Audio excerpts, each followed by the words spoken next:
மட்டும் வைக்கிறாங்க. அது இருக்கு. ஆனா வந்து வளர்க்குறவங்களே ஒருத்தவங்க இருக்காங்க மூலக்கடையில. அவங்க வந்து கிட்டத்தட்ட ஒரு ஏக்கர்ல வளர்க்குறாங்க. எல்லா பேர்ட்ஸும்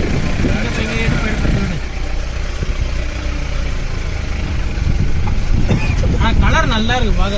பருந்து அடிப்பட்டெல்லாம் சில இதுல அப்படியே அங்கெல்லாம் பார்க்க முடியாது. ஏன்னா ஹைட் அதிகம் இல்ல, அதனால அங்க வந்து ஒரு சவுண்ட் எழுப்பிட்டே இருப்பாங்க ஏர்போர்ட்ல இருந்து. அதனால பருந்துல கிட்ட வராதாங்க.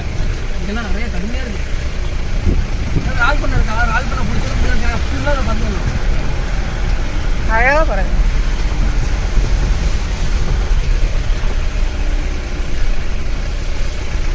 பருந்தோட டிசைனும் காத்தாடியோட டிசைனும் ஒண்ணு. நீ பருந்து பாத்தீங்கன்னா மேக்ஸிமம் இந்த ரெக்க அடிக்காது. இப்ப காக்கா பாத்தீங்கன்னா இங்க இருந்து கொஞ்சம் போனா ரெக்க அடிச்சா போவோம். ஆனா பருந்து அப்படி கிடையாது. அந்த காத்தோட இது பேலன்ஸ் பண்ணியே போயிடும்.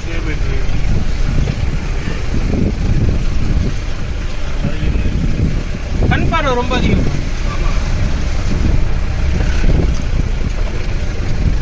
ரெண்டாவது ஜில்லையில போற, ரெண்டாவது ஜில்லையா போற, மூணாவது ஜில்ல போற, ரெண்டாவது ஜில்ல போற. நான் எங்க போறேன்? இந்த மாதிரி ரோட்ல வந்து ஸ்டேரிங் டைட்டா பிடிக்க கூடாது. அப்படியே விட்டுனா அது பாட்டுக்கு மெதுவா வண்டி ஏறி போயிடும்.